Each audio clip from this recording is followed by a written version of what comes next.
This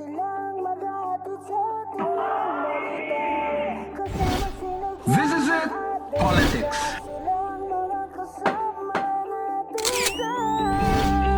Latest dihis ng showbiz.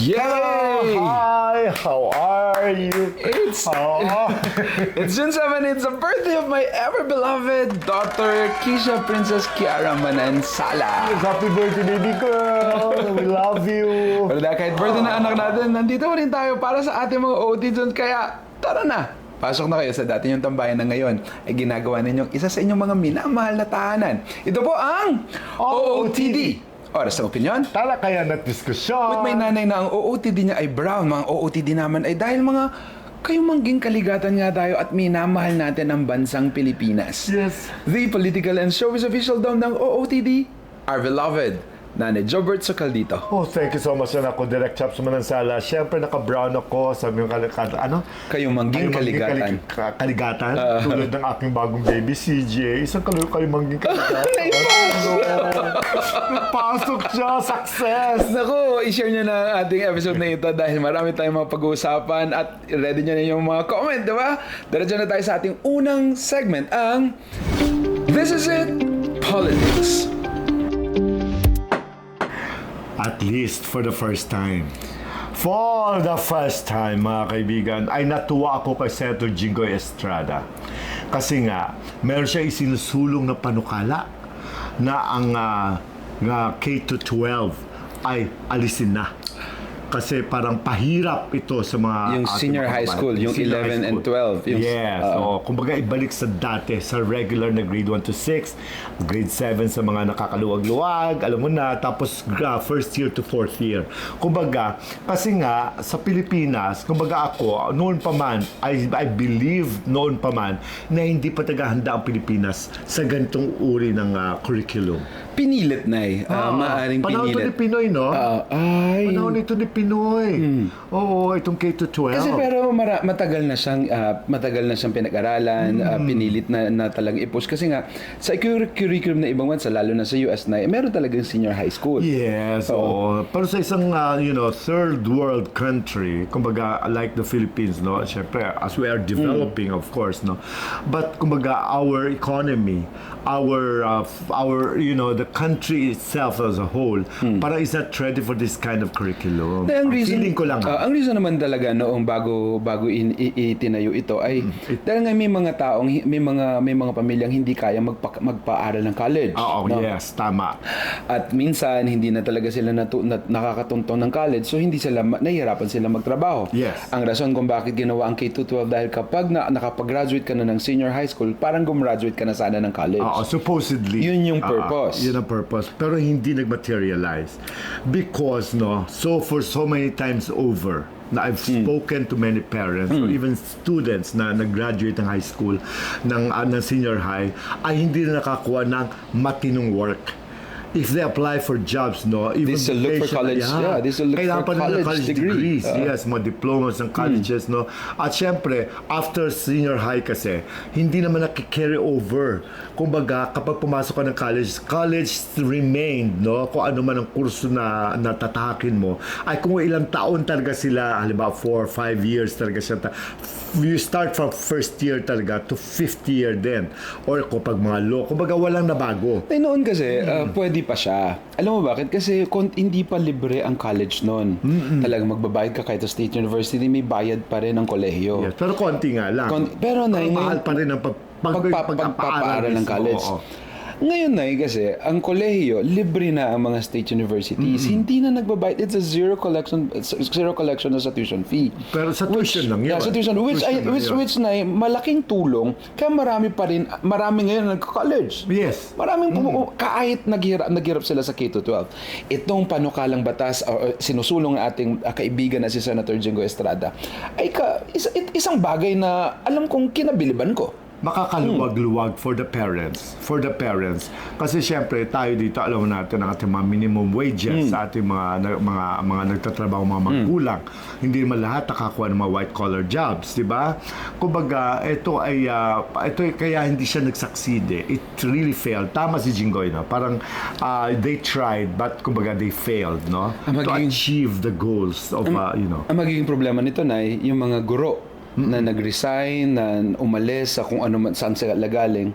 Ang mga practitioners halos sa mga to, mga senior high school teachers, may mga practitioners na kung saan sila galing. Ngayon nagturo na sila and they decided to teach kasi malaki ang sweldong ipinangako ng pagtuturo sa senior high. Siyempre pag tinanggal yan, siyempre marami na naman, mawawalan ng trabaho. Kaya marami pa siyang maproseso, marami pang usapin, marami pang i-consider before nila ialis ito. Pero sana I'm praying, no, na sana ay maibalik sa dati. Maibalik sa dati kasi kumbaga mutual malaking tulong both It's a win-win. parties. Win-win to eh. Na tsaka time is Win-win. gold sa mundo natin ngayon na mabilis ang namamatay ng maaga maraming tao. Para pag-aksayahin pa yung 2 taon para sa high school ay tapos yung mga subjects na parang nadodoble parang parang hindi kukuhanin Hindi naman advanced. pero parang gusto nga nilang ialis ang Filipino. Kasi ang Filipino subject kasi nga ang feeling nila parang Pilipino na tayo. Oo, parang ganon. Parang hindi na kailangan. Hindi lahat ng mga Pilipino because we're being taught in Tagalog, no, the Filipino language, no. Napakarami ditong galing sa mga probinsya. Dito napakaraming hindi marunong mag-Tagalog. Nakakaloka, di ba? In your very own country, the Philippines, Kaya a nga, lot don't know to speak and Tagalog. this is one of the reasons is because of senior high school. Dahil nga parang naduduplicate ng paulit-ulit yung Filipino subjects kasi parang pinapahaba na lang nila, parang ganon. Kasi nga may senior high eh. Tapos magka-college kami, Filipino subject ka na Kaya naman. nga, pero sabi ko nga, mabuti sana nga, mag-materialize itong sinusulong ni Senator Jinggoy because, pahirap talaga sa totoo lang. You have, we may not agree, sa ibang mga OTGens natin because, lalo sa mga OTGens natin na nasa abroad, because hindi naman nila nararamdaman siguro yung doon na taga nakatira, Hindi yung OFWs na nagpapaaral dito ng estudyante, kung gaano kahirap ang kalagayan natin sa Pilipinas for us na para i-survive ang pag-aaral ng mga bata. Kasi kung tulad na sa dati ng mga panahon natin, kami nga, Diyos ko, may konting capacity na yung family namin before, but syempre dumaan kami sa rough roads, ng buhay, kaya hindi na kami nakapagpatuloy iba sa college. Mabuti ibang kapatid nakapag-graduate, parang ako lang yata hindi nakapag-graduate kasi, di ba, iba rin kasi ang mundo ko. Napakaraming katulad ko, maraming mga magulang na talagang hirap talaga na ipagpatuloy mga anak na sa kolehiyo. Na ang 2 taon na pag-google sa senior high school na tapos magka-college ka pa, it's a long process. Yes, long process. Kumbaga, ilang taon ka na bago ka makagraduate. Tapos pagka-graduate mo, senior high, akala mo gagraduate pag nag-apply ka, they will get you. Pero hindi, they will send you for college. Ang dami. That's the reason why ako medyo hesitant ako dito, medyo apprehensive ako. Because napakarami ko nakausap ng mga estudyante at nakita ko ay mga graduates, hindi naman nakakalad na maayos sa mga trabaho. Alam mo kung saan sila pwede magtrabaho na maayos. If they go abroad, di ba sabi nga nila, Diyos ko, ba't kailangan papuntang abroad? Kailangan kayo dito. But they don't hindi sila nagsweldo na maayos dito. It doesn't pay well here. Tapos, lang pwede mong bagsakan na trabaho kung senior high school ka lang. Kasi hindi ka nakapagpatuloy ng college. Maswerte kung makapasok ka ng call center. Mabuti nga, usong call center. Ang call center na, kahit hindi ka college graduate talaga. Pero, just the same, parang ang pinangako ng K-12 ay hindi naibigay. Hindi naibigay. Kaya, Senator Jinggoy, just go on with that. At we'll support you. Yeah, We'll support you on namin. that. Kung tama na muna pakialam sa ibang mga parte ng politika. Ito, malaking bagay ito. Oo. Dito ako mag-concentrate para may pakinabang naman kami sa iyo. Hindi, pero ako Grabe! taong makamasa sa kasi si Senator Jinggoy, di ba, senador ng masa ang tawag sa kanya, naririnig niya at nakakausap niya ang maraming masa at ito ang kanilang mga hinaing. And it's about time. It's about time to listen to them, to us, na nakikiusap na sana nga. Pero alam namin mahaba-habang proseso to dahil hindi biro ang preparasyon bago na ilagay ang K-12. At pag napagbigyan ito, kapag na-materialize ito, malaking tulong ito. Mamahalin ka namin lalo. Oo. Baga kakalimutan na namin mga nakaraan. Basta itulong mo ito, ilaban mo ito. Ako mahal ko na si Senator Jinggoy. Lalo ko siya mamahalin dahil dito. Okay. Hindi mahal mo. Mahal mo, di ba? Nakita ko naman puso niya, Nay. Yun. Ikaw, OT dyan. Sabi nga ni Nanay Christopher Min, anong comment mo dito? You can say your piece nang sa ganun ay marinig ang maliit na boses na meron tayo. Siyempre, diretso na tayo sa ating next segment na ang latest bihis ng showbiz. Oo, showbiz kasi ito si Diwata overload, Paris overload. Binihisan siya, Nay. Oo, binisan siya ng kanyang pares na ito, no? From wherever he came from, di ba? From Samar hanggang sa naglumuwas ng Maynila, nagtrabaho sa Pasay. Naalala ko yung kwento niya, Nay. Yeah. Dahil Sa ilalim ng tulay. Dahil sumali siya kasi siya, Nay, sa Beauty pageant. Sa Miss Q&A ng It's Showtime. After nung beauty pageant doon, nag-showtime siya, yes. Showtime siya, di ba? Tapos nakilala siya kahit papano, tapos biglang nawala siya dahil natalo siya. And then bigla siyang lumabas uli. Yes, di ba? Nabalitan, di ba? Out of somewhere, oh. Nagsasaksakan sila doon sa ilalim ng tulay ng Pasay.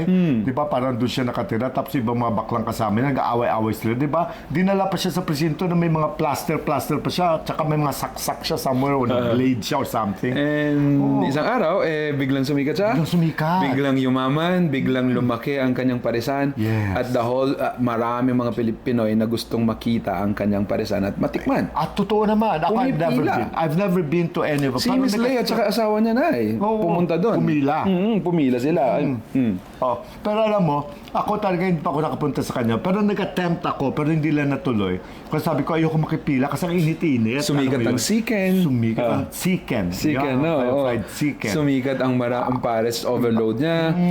Nung una nababash dahil ang dumi-dumi, tapos nilinis niya, inayos niyang pila, dahil nagkaka-traffic doon. Yeah. Grabe, overwhelming yung success na meron siya. At naging inspirasyon siya ng maraming tao. At nakita natin paano siya nag-grow, paano siya yumaman. Just go from nobody to hanggang sa nakita mo, doble-doble na yung Mga kwintas. Yung sing-sing, isa naging 4 na, malalaki mga gold, yung gano'n. Tapos, pero along the way, ay medyo nagbago ang landscape ng buhay ni Diwata.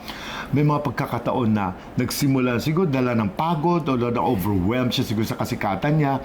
Yung mga ibang mga fans niya, yung mga agaling pa sa mga probinsya, mapapapicture lang sa kanya, ini-snub niya. Meron pang isang lalaki na decente na may tsura. Sabi niya, birthday ko, baka pwede mo pang video greet. Sabi niya, birthday mo, lilipas din yan. Ginaganon niya. Kumbaga, hanggang sa unti-unti na turn off sa kanya yung mga taong ito at saka yung iba talaga hindi na pumunta sa kanyang stores. Nabash siya ng ilang libong beses, ilang milyong beses, sabihin na lang natin, pero hindi siya nagpatinag. Yeah. Patuloy niya pa rin ginagawa, sinasabihan na siya na magbago siya, ibalik yung kanyang personalidad kung paano siya minahal. Wala. Nonchalant. Hindi talaga, dead ma siya. Hanggang Eto sa na. dumating ang panahon. Dumating ang panahon ay tumakbo. Bilang isa sa mga nominees, fourth nominee ng vendors party list.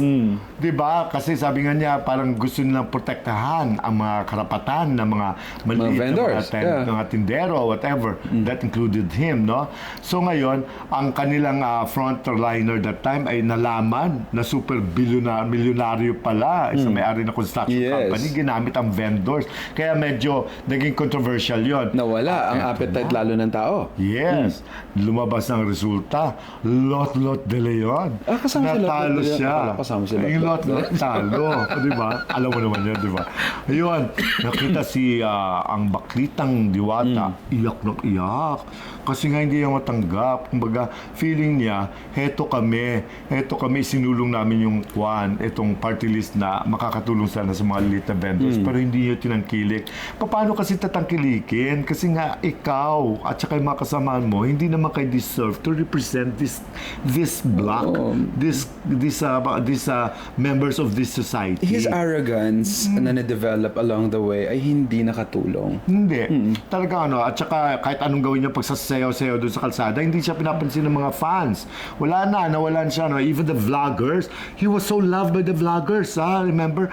Kasi Excited sila makita palagi siya. Di ba pinupuntahan nila at they pay. Pupunta talaga sila doon sa kanyang mga festivals, ang dami ng at branches. pinapanood ng marami. Ang daming views ng mga Yeah. vloggers na pumunta sa kanya. Napansin mo ngayon, wala na nagpo-post sa kanya mga vloggers. Kasi pati mga vloggers, talaga dinadrive away niya yun. Ayaw yung mga vloggers, pagpagod siya, hindi siya pwedeng kausapin. Kumbaga, yumabang din kasi Yumabang din kasi Si siya. Romel Chicanay, parang meron siyang vlog ngayon na parang siya yung in-interview. And I'm excited to really watch it. But you know, mapanood man natin yan or hindi. But ang sa akin lang, isang aral ng buhay ang ibinigay sa atin ni Diwata. Yeah. Na ako isang aral na ano ko nung nakikita ko sang ganyan. Sabi ko, pwedeng magdasal tayo na sana yumaman tayo at pwedeng ibigay ng Diyos yun. Yes. Pero sana, pag nagdadasal tayo na yumaman tayo, sabihin rin natin na ihanda tayo doon sa yaman na meron tayo. Yes, at Kasi saka- baka dumating, hindi naman pala tayo handa. Mawawala din. At saka dapat pinairal din yan sinasabing humility. Diba, kapag ikaw yung mayaman, the more ka dapat magiging humble. Totoo. Kasi, alam mo, hindi yung basta tumutulong ka rin sa kapwa mo, hindi mahirap yung tumutulong ka tapos isusumbat mo rin pala one day. Yung the humility, yung totoong genuine na humility. Para dala-dala mo yan. Alam mo, sabagay, it's innate. Innate yan sa tao. Oo. Kung talagang likas ka na humble, yeah. kahit anong tapal sa'yo ng anong yaman sa mundong ito, makikita talaga yung pagiging mabuting tao mo. Ako inisip ko Correct, nga hindi. parang ba, maging successful ako. Yayabang ba ako? Parang hindi yata. Parang I will pray. I will keep on praying na hindi tayo baguhin ng panahon. Oo. Hindi tayo baguhin ng mga ganitong klaseng pagkakataon. Kumbaga, kung ano tayo, dapat tulad yan, ay tinularan ni Diwata iba mga successful people in the world. No? I'm sure naman aware man siya. Kita mo, He could si have Ramon stayed. Ang. Oo. Ramon Ang owns practically the San Miguel Corporation. He's billionaire. Niya, a billionaire, super billionaire, pero very humble. Yeah. Alam mo, yun ang mga si Manny Pangilinan. Alam mo mga ganon. These are the people na dapat ay tularan mo. Hindi konting yaman pa nga lang, nabago ka na. What more? Kaya sabi nga natin, siguro, alam mo, hindi natin hinihingi na bawian ka ng Diyos. Yes. Ng whatever little Yes. you have. No? Pero sana you learn from there. At para mapanatili mo. Kasi after this, pag binigyan ka ng Diyos ng pagkakataon, pag nawala ito sa'yo, saan ka pupulutin? Saan ka pupulutin? With all the bad records, no, yung image na instill mo sa public Sayang. mo, masasayang lahat, wala kang babalikan. 'Di ba balik ka ulit sa lalim ng tulay? Huwag naman, 'di ba? Sana matuto ka. Panoorin ko yung vlog ni Romel Chica about Diwata. Oo, para may bago siyang vlog Yes, yes. on Diwata, Yes, di ba? yes, Pero yeah. nakita ako dati may isang teaser siya on Diwata na para bang pumunta siya doon sa store na para bang sabi ni Diwata, ay, wag walang camera, ayoko ng camera. I don't know kung nangyari ito kay interview after. I don't know, but I'm gonna watch it. Oo. Okay, Diwata, be good, behave. Yun, comment tayo dyan kung ano man gusto nyo sabihin dyan. This is OOTD. You have all the time to react and comment on the things that you wanted about a certain issue. Itong issue naman na pag-uusapan natin ay ang Yeah. susunod ay ang talagang pinag-usapan. Si Mr. Albi, si Congressman Albi Benitez. At saka si Ivana Alawi. Oh. Controversial sila. Controversial sila. Though wala pang direct admission, no? Na tayo narinig from both camps, no? Kay Ivana at saka kay Congressman Albi, if they are indeed a couple. Yes. If they are a pair. Pero syempre, Dininay ni dati, dininay ni Ivana. Ivana, nung nakita yung picture sa Yes. Japan. Pero itong recent, that was last year, no? Na ang daming coincidences na magkasama sa airport, no? Pero ngayon, na pumutok ang balitang ito, that inamin di umano ni Congressman Albi sa kanyang wife, estranged wife, na si Nikki Benitez, through that annulment Complaint. na final niya sa kanyang marriage na sila daw ni Ivana ang affair, ang magjowa ngayon. Diba? At meron daw siyang dalawang anak sa previous stars, no? Na pinangalanan nila na si Andrea Del Rosario And at Daisy saka si Reyes. Daisy Reyes.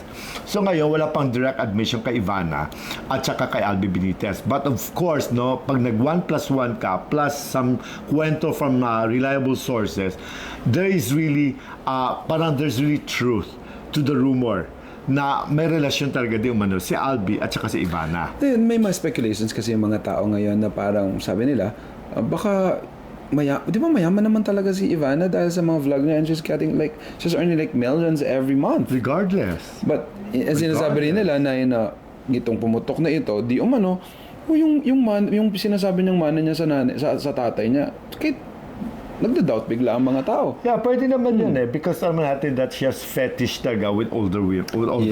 Diba? Yes. Sabi nga niya, gusto niya parang may father figure, matured men. Yung, kumbaga, hindi naman matanda. May longing na siyang gano'n. Mas gusto niya yung mga gano'n. So, kumbaga, pwede rin na it's not because of money. Pwede rin because na-in love siya, because she was treated like a queen, like a princess by Albi. Kung sakali man. Kasi, for the so many years that Albi is estranged, sa kanyang wife na si Nikki Benitez. Sabi nga nila, meron itong parang legal separation daw nila happened in 2003. So, after 22 years or 21 years, kumbaga, tsaka siya nag-file ng annulment. During that time, ng annulment, itong si Albi. During that time, that was already rumored to Ivana. Diba? So sabi nila, why all of a sudden Albi nagpa-process ng annulment? Suddenly, because why? Sabi nila, maaaring kasi ayon sa ibang mga nakakausap ko, parang na-in love si Albi kay Ivana. Yun ang kwento sa akin na ibang mga nakausap ko na in love, kaya nagpapa-annul ng marriage. So, what does that mean? Gusto na niya mapawalang bisa ang kasal niya sa kanyang dating estranged wife para mapakasalan si Ivana. That must be really pure love. Yeah, para maging free man siya na kapag halimbawa ay kahit hindi pa sila ikasal na Ivana, at least pwede niyang i-display, pwede niyang aminin, pwede niyang, can go public about it. Kumbaga pwede hindi naman pwedeng maalis natin yung mga... Bakit hindi?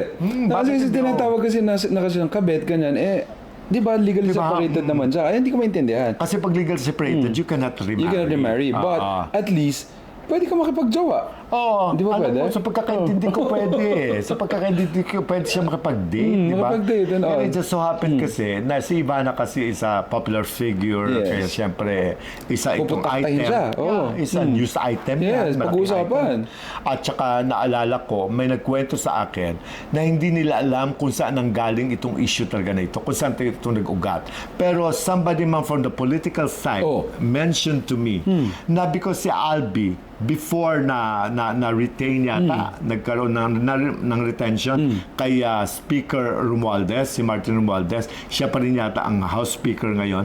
Pero inaay daw ng mga tao na ilukluk sana si Albi as House Speaker. Oo, because Albi Benitez is a popular figure sa kanilang hanay. At saka si Albi is also known sa show business because he produces some shows in TV5. He put up his Bright Light Productions, kumbaga. At he has so much money because the Benitezes. It was an axe to grind. Yeah. Kumbaga, pwedeng sabi nila, baka pakana ito ng kapo ni Martin Romualdez para masira si Albi, para mag-issue, para, di ba, para mawala sa kanya yung, yung black na yun. So ngayon, pero sabi nila, who is richer ba? Richer talaga kung moneyed, kung liquid, I'm not talking about the Martin Romualdez today.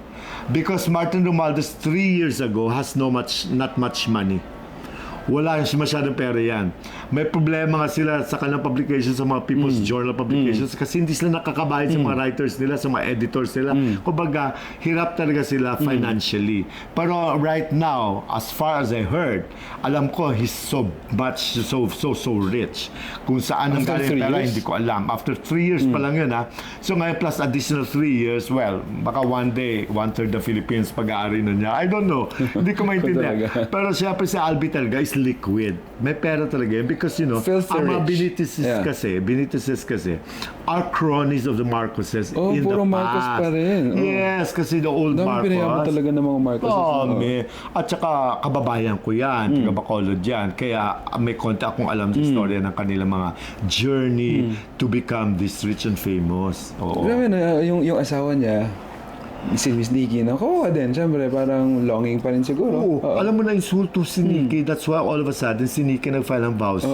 At saka nagsalita na siya. Lumabas pa nga na parang yung perception sa kanyang mga tao, parang bang puro pera na hinahabol niya. Mukha siyang pera. Pero in fairness dun sa ginang na yun, alam mo, tahimik lang yun. Kumbaga, siguro nga, ayon sa aking mga sources, na-offend lang siya yung ego niya, tinamaan kasi, na-trigger because nga, imaginein mo, para ang lalaki pa ang mag-file ng annulment against you, di ba? It's so painful. That's why she filed a vowsy case against Albi. Kasi syempre nga naman, that emotional pain na naramdaman ng babae, hindi mo pwede discount yun. Grabe That's vowsy very na painful. Ang vowsy talaga na pwede talaga maprotektahan ng mga babae. No? Yes, oo. Pero sabi nga nila, why nga? Why all of a sudden? Why all of a sudden? Nagpapanal na After how many years of Oo. of legal separation? Decades, more than 2 decades. Tapos na-file ka But na. siguro triggered nga. Siguro na in love siya kay Ivana. Na in love talaga siya kay Ivana. Kasi si Ivana, di ba?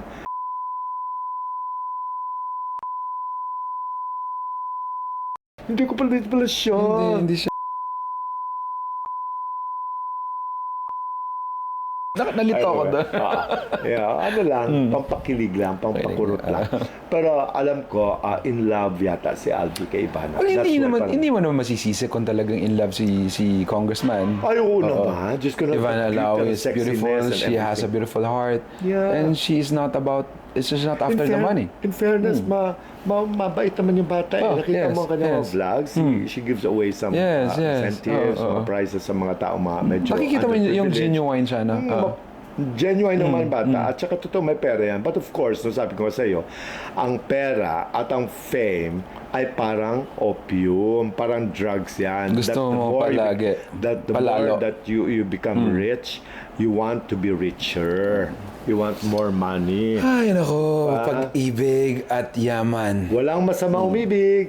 Ilagay lang sa tamang perspective. Di ba? Yon. Ayan. Speaking- Pero, congrats sa inyo ha. Ang sarap yata na feeling ng in love. Congrats talaga. Oo. Anyway, pag-ibig, no? Pag-ibig. Itong si James Reid na eh. Ay, ibig sa akin? Oo. Sa akin? Kinikilig mo o teacher sa atin. Joke lang. Na hindi ko Gusto alam, lang. huwag kang mag-ano ha, huwag kang malungkot ha. Bakit? Kasi pinag-uusapan, nakita na may sing-sing si kanyang girlfriend na si Isa Pressman. Sing-sing din ako. Oo nga, no? Binigay ba ni James Reid dyan? Ibang James. Ah, si Ibang James. Talaga? So, parang engagement ring. They were like talking about it, like lumabas yung kanyang na may sing-sing na parang pang engagement yung sing-sing ni Isa na parang, well, they're just so in love with each other. They were there during Isa is the younger sister of Yasi. Yasi. Yes, yes. Okay. And talagang makikita mo naman talaga na sorry na It's alam okay. ko na It's okay. I'm happy for James. No? oo, na Swerte ni Isa, ha? Talaga may... Ang palaya, oh. yung pala talaga. But, Babae naman yan eh. Hindi man bading eh. na Kung bading magsiselos ako. kung engaged na sila, edi kasi, well, good. Well, I mean, it's good because matagal na rin silang together. But they haven't been public about the relationship, no? Parang wala pa namang pag-amin. Eh, kasi nga, biglang hindi na sumikat si James na wala ang kanyang kinang sa kasikatan. Kasi he's into management. Into management no? and all, nagbago and all. At nag-focus sa kanilang sa kanyang love life na feeling ko na si Isa was there during the lowest. Kaya siya he stayed with her. Parang kumbaga. Ganun naman talaga na yung kung sino man yung nagmamahalan at nakita mo nandun pa rin. Yes, totoo naman yun. Doon pa Ibabalik habang mo. bagsak ka, you will appreciate it and you will give it yung tenfolds yung pagmamahal na meron ka. Pero kung totoo man that they're engaged at saka the plans na of settling down, well, I'm happy for them. Yeah. Happy Of for course, them. of course. Oo, si James ka, baka pag nakita kami, baka hindi naman niya ako kilala eh. Kilala ka niya. Oh, I love you talaga. I love you talaga. Ay, kilusyon. Kinikilig yung OOD dun sa Oo, pero totoo yan. Coming from my heart, no, From your heart. honestly, Yeah. I want him to be happy. Kung yan makapagpasaya sa kanya. Ganyan talaga naman na pag mahal mo yung tao, you will set him or her free. Yes, tama yun. James. Set him free. Set him free. I'm setting you free. Go marry Go marry Isa and be happy. and be happy. Yan. At least. Para maging happy tayo na maraming pasalamatan na natin ang ating deluxe spa. Ay, my favorite talaga na family spa. Yes, na kung Very saan clean. makikita sa Scott Fernandez, corner Tomas Morato. Ang lapit-lapit lang natin. Tabi ng Chili's. Punta kayo doon. just Nagkikita-kita ng mga OT dun sa night. Tapos nagkukwentuhan sila about it. Oh, baka Nakakatawa. tayo pinagchichismisan. Hindi, pinagchichismisan ka. Na-love mo nga daw si James. Mukhang hindi naman alam pa yata ni James. Hindi Ngayon talaga alam na ni niya. James it. Ngayon alam na niya. Lalayuan na niya ako. Lalayuan na niya ako. Basta punta kayo sa deluxe pa. Hayaan mo pag pag naging close kami ni James Reid, I'll make sure that I'll bring him to deluxe pa. Yun. Kung kailan yun, di ko alam. Hindi ko alam. Yes. Yun. Basta meron akong ikukwento sa inyo after this. Yun. Siyempre, dahil may kukwento ka, diretso natin. Diretso na tayo sa Hula Mira! Nako. Hulaan na yan. Hulaan nyo to, ha? Hulaan nyo to. Huwag bibirahin, ha? Nakakatawa ito. Oh. A few years ago, Few years ago. when they weren't married yet, hindi pa sila kasal. Oh. Itong sikat na singer, na babae, ay nagkaroon ng press conference kasama ang kanyang naging asawa. Oh. Naging asawa Shit, interesting. na celebrity rin. Napa- That time, hindi pa yata sila nagliligawan, pero parang pinipare na sila sa mga concerts. That time. Tapos, doon yung sa Dulcinea, yung restaurant dyan sa may Tomas Morato. Mas Morato rin. Malapit sa Deluxe pa. Oo, malapit sa Deluxe pa. Dulcinea. So, pagbaba, kasabay ko si Ay! Ay! Gulat ako! Akala ko lang. Kasabay ko si girl. Sino ba? Nakuha mo ako doon. Okay, pagbaba namin ng Dulcinea, kasabay ko si girl. Si girl, Si girl Oo. lang kasabay ko. Uy, ang galing mo. Pinawisan ako doon. Kala mo live. Kasabay ko si girl, bumaba. Nagchichismisan kami.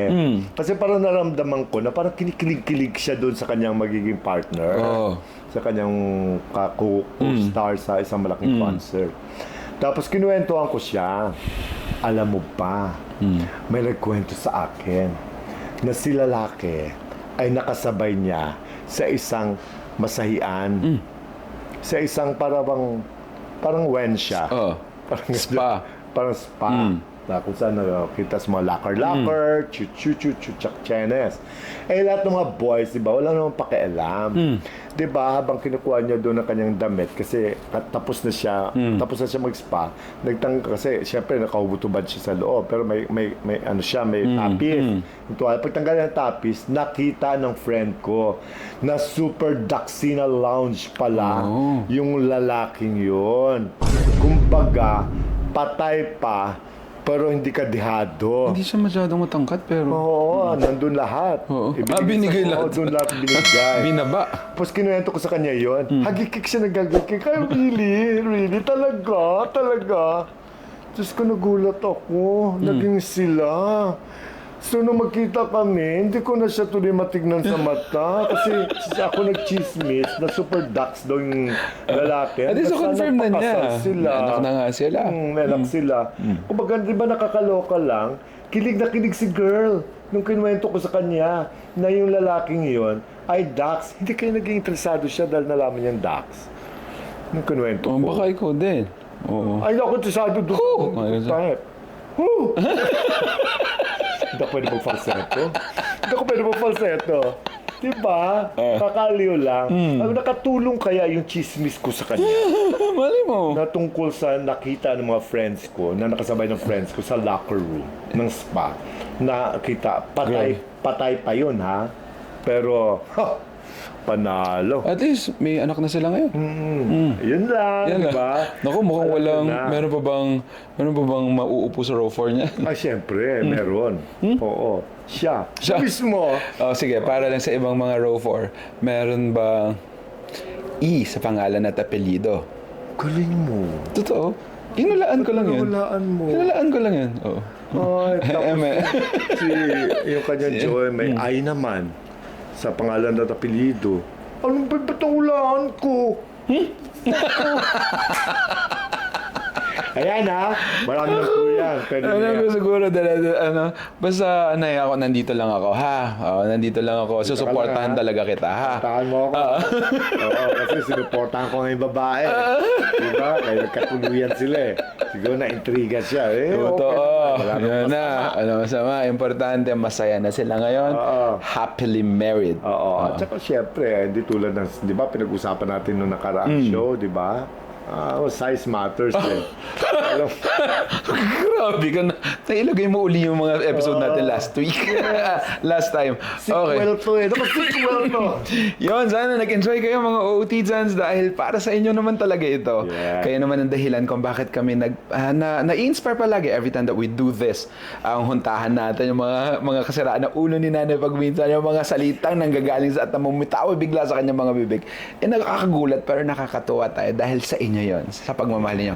Sa mga Team OFW, Yes, Team Tanggol. Team Abroad, Team Balik sa Umpisa. Team Share, Team No Skip. Team Pakulay. Nako, Team Row 4. And team you. Ikaw, na palaging nanonood, lalo na sa mga episodes na live natin, mga live viewers natin. Maraming salamat.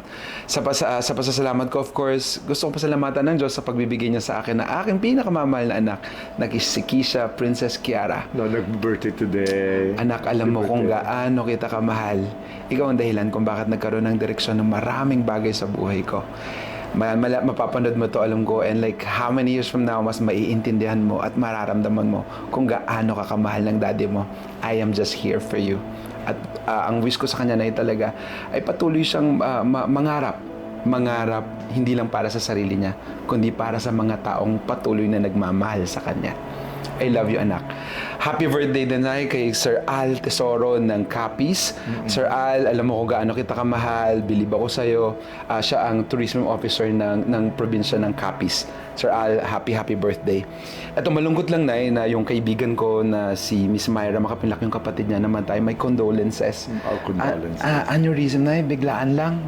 Yun yung napaka-healthy daw ng kuya niya, nagja-jogging almost every day. Pero yun bigla, wala siyang sakit pero nagpaalam. Kaya every time na may mga birthday na, like ako, ilang araw na lang birthday ko na rin, we will always celebrate and be grateful to the life that we have every day. Totoo yan. Totoo yan. Basta ako, gusto kong sabihin sa inyo that if you have the chance, out there, huwag niyong panginayangan to send love, to make people feel loved, at saka mahalin ang mga mahal natin sa buhay, ang mga kamag-anak natin. Because tomorrow is never promised. Diba? Ganun lang yan. Yan. Maraming salamat, Leanne Miclat, and of course, Raymar Boado. Bye everyone. We'll see you again on our next live. Live tayo sa susunod. Love you. God bless everyone. Love you everyone.